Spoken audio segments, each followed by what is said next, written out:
some new products, some new services. What all did Apple talk about? I'm Andy. I like talking tech, so thanks for hanging out with me.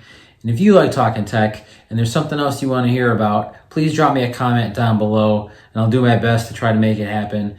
And if you want to hear more tech talk, please hit the subscribe button so you get alerted every time I drop a new video. So on September 15th, Apple announced a slew of new products and services. By my count, 7. And this comes at their standard rotation of product launches. So right on schedule, even during COVID. So what did they announce? Let's dive in. First up, Apple Watch Series 6 along with watchOS 7. Probably one of their more important products. It was a little surprising they let off with this one. The main highlights include native sleep tracking, which formerly required a third-party app, one of my personal favorite new features. A new hand washing feature that uses a built-in microphone and motion sensors to detect you are washing your hands and prompts you with a clever little timer to guide you to wash your hands for the recommended 20 seconds.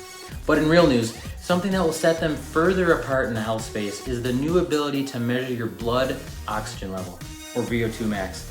Claimed as a key indicator for your overall fitness, it expands the ability to be the all-in-one health and fitness wearable, setting them further apart in that space. Now, ECG is still available, but that was announced on the Series 5, so we're not going to dive into that one in detail here. So along with Apple Watch Series 6, a cool new feature, family setup. Now, as a parent, this is a bittersweet feature for me. I can totally get behind being that enabler for my kids to keep them on the forefront of technology, but it also means that $20 Spider-Man watch that I bought them probably isn't going to cut it anymore. Oh well, we'll see how this works out. But this feature really helps them expand to anyone within your family and does not require an additional iPhone. I think a smart move. Apple Watch SE. The same size Apple Watch, but at a more affordable price. And it's basically an upgraded Series 3, but with a larger display that you find on the Series 6. And with the same naming convention we found on cheaper Apple products, this lines right up with the rest of the things. One thing I did think was interesting is how they always like to tout how they're going green. Here, that just means they're removing all of the USB power adapters from the boxes. So you won't get a new one when you buy this new Apple Watch. This is probably okay for most of us, as we've all come up with a collection of these chargers, so I think it's a move in the right direction. Okay, Apple Fitness Plus.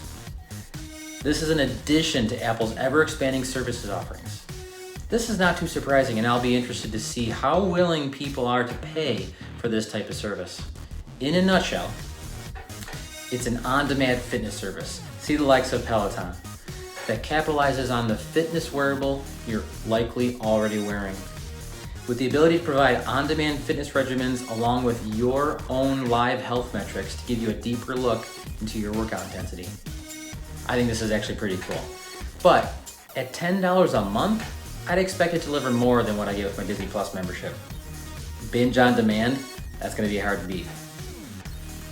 With gyms closed these days and limited capacity, maybe this is a timely and calculated move though. Staying on the services track, Apple One. These days, new service offerings from companies like Apple aren't too surprising, but this one is fairly innovative. With the addition of Fitness Plus, Apple now has 6 different services. Apple Music, Apple TV Plus, Apple Arcade, iCloud, Apple News Plus, and now Fitness Plus.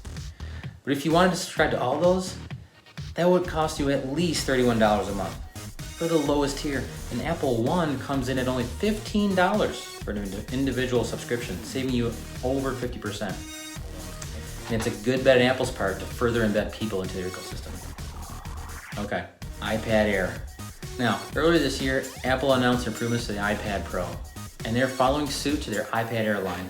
This doesn't seem to be an incremental change, however.